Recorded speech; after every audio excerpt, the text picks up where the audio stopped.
Halo teman-teman, kali ini saya Nisita Wardani ingin menjelaskan terkait dengan tipe dari CRM atau Customer Relationship Management. Nah, di sini ada beberapa tipe terkait dengan CRM. Yang pertama yaitu On-Demand CRM System. Nah, apa sih yang dimaksud dengan On-Demand CRM System? Jadi gini, secara tradisional, biasanya kalau kita ingin membeli suatu elektronik atau mau meminta tolong untuk menginstal suatu software di device kita, kita harus datang di tempatnya. Nah, hal ini menyebabkan tidak fleksibel, butuh waktu yang banyak, dan terkesan juga harganya mahal. Oleh karena itu, adalah inovasi yang namanya on-demand CRM system, di mana hal ini data yang kita miliki itu dikontrol atau dipegang oleh pihak eksternal. Nah, sebutan lain dari on-demand CRM system yaitu adalah software as a service atau utility computing, yang dimana setelah data itu ditaruh di eksternal lebih fleksibel, lalu semuanya disimpan lewat cloud, otomatis kita bisa mengaksesnya kapanpun dan dimanapun. Namun di balik kelebihannya ada risikonya, yang dimana vendor tidak dapat diandalkan. Lalu secara tampilan kita tidak bisa modifikasi dengan mudah sistem tersebut. Lalu di sisi lain tidak mudah untuk diintegrasikan.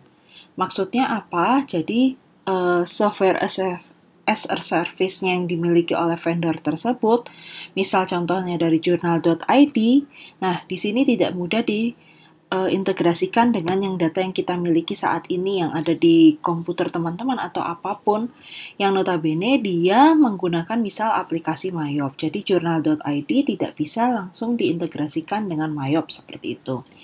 Nah, di sisi lain, keamanan data dan privasinya ini juga kadang membuat customer menjadi cemas. Apakah benar data yang mereka simpan terjaga dengan baik ataupun tidak?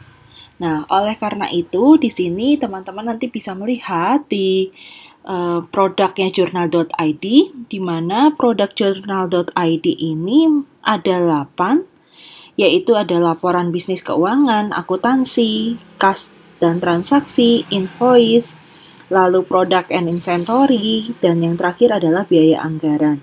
Nah, ke-8 hal ini merupakan produk dari journal.id yang disimpan secara cloud. Di sisi lain juga ada mobile CRM system. Di sini mobile CRM merupakan bentuk yang secara komunikasi di mana dia mengkomunikasikan terkait dengan penjualan, pemasaran, customer service, dan semuanya dilaksanakan lewat mobile. Nah, hal ini biasanya digunakan untuk memperbaiki hubungan antara pihak penjual dengan pihak customer. Jadi contohnya kalau mobile CRM ini teman-teman bisa gunakan contoh ketika teman-teman biasa berbelanja di salah satu marketplace, misal Shopee, Tokopedia, dan sebagainya. Di sana ada ketika tertarik dengan barang, gitu ya, ingin beli barang A. Nah, ketika kita ingin tanya, barang ini masih ada tidak? Maka kita akan melakukan interaksi antara si penjual dengan kita sendiri sebagai customer-nya. Ketika barang ini ada, lalu ditanya bisa di-custom atau tidak, dan sebagainya. Itu di dalam marketplace, contohnya seperti itu. Nah, di sisi lain juga ada open source system, di mana open source CRM system ini biasanya berupa source code yang bisa tersedia untuk developer maupun user.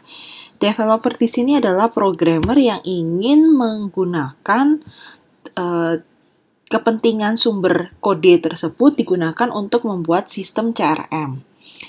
Nah, keunggulannya apa kalau punya yang namanya open source seperti itu? Jadi dia lebih murah, lalu kemudian bisa lebih mudah di-customize, dan bisa software CRM yang ingin dibuat bisa sesuai dengan kebutuhan yang ingin kita gunakan. Nah, kelemahannya apa? Kelemahannya adalah terkait dengan update dan bug-nya yang kadang suka membuat customer sebagai user dan user yang menggunakan di perusahaan itu menjadi tidak nyaman.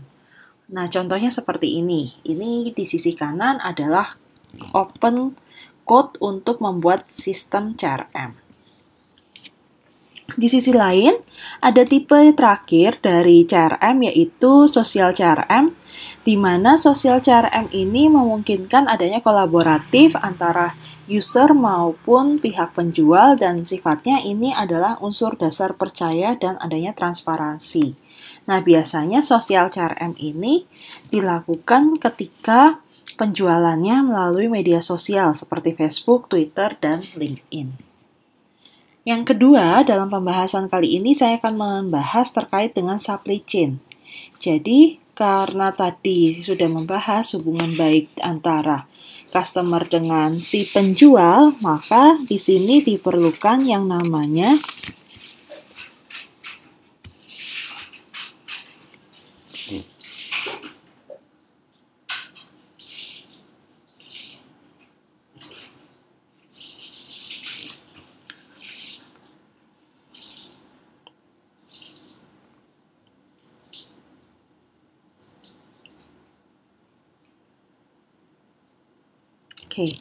jadi di sini diperlukan yang namanya yaitu supply chain. Supply chain ini apa sih? Sebenarnya adalah aliran secara material, bahan baku, informasi, keuangan, dan layanan dari satu bahan baku dari supplier satu dengan supplier yang lain yang nantinya akan dikirimkan ke gudang sampai nanti diolah menjadi produk kepada customer.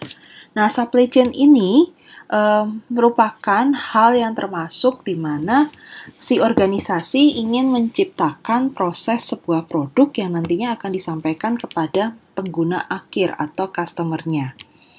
Nah, kalau dari segi contohnya, supply chain ini ada dua, yaitu ada upstream dan downstream. Kalau untuk upstream di sini lebih kepada yaitu dimulai dari customer meminta barang, melakukan order, lalu nanti pihak perusahaan akan menghubungkan dengan bagian supplier, ada bahan bakunya tidak, kalau ada diolah, barulah nanti diberikan cara mekanisme untuk pembayarannya. Nah, biasanya ini untuk produk-produk yang sifatnya custom.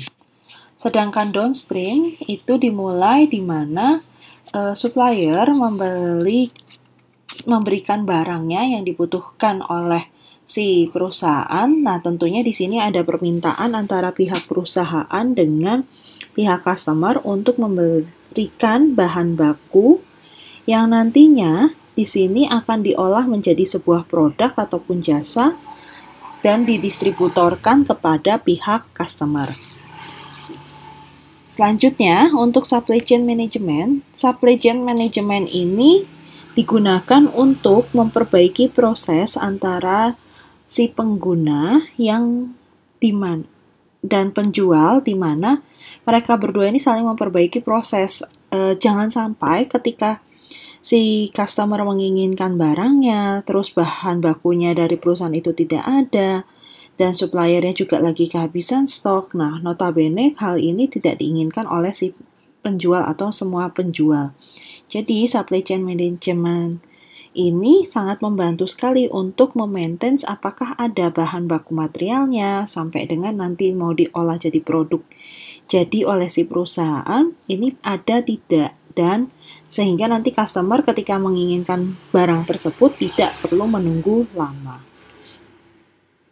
Nah, ada beberapa komponen untuk di dalam supply chain, yaitu pertama adalah plan. Plan di sini adalah perencanaan untuk membuat suatu produk ataupun jasa. Di sisi lain juga perlu dicek terkait dengan sumber dayanya ada tidak di supplier. Lalu make ini adalah membuat produknya yang diinginkan seperti apa. Deliver adalah menyampaikan produk yang sudah jadi kepada customer untuk dibeli atau dikonsumsi. Sedangkan return itu lebih kepada misalnya ada barang yang cacat, customer ingin mengembalikan, caranya seperti apa.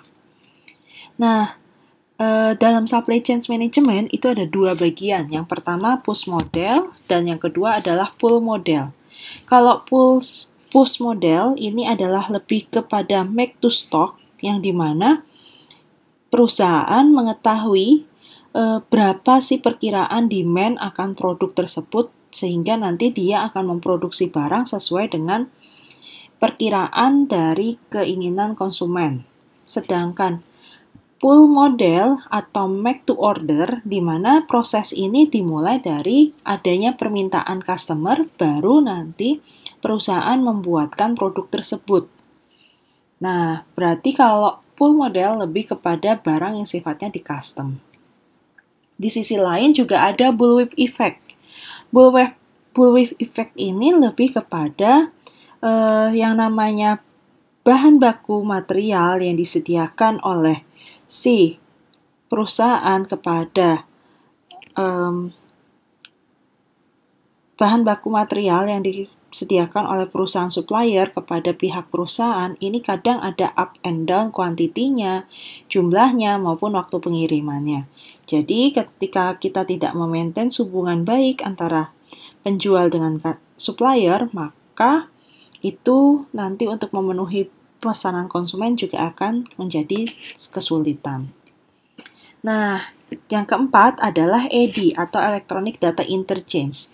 Electronic Data Interchange ini sebenarnya merupakan standar di mana komunikasi antar satu divisi atau satu organisasi terkait dengan penyampaian dokumen yang secara elektronik tentunya.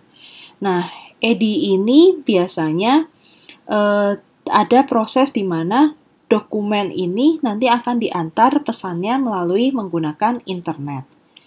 Nah, dengan tanpa adanya EDI seperti yang ada di gambar ini, jadi akan ada kurir yang mengantarkan dari satu divisi ke divisi yang lain. Sedangkan adanya EDI atau Electronic Data Interchange tidak perlu ada kurir yang saling mengantar satu tempat ke tempat yang lain, melainkan semuanya sudah elektronik atau terekam secara komputerisasi. Sehingga nanti produk tinggal dikirimkan kepada pihak si departemen pembeli atau customer-nya.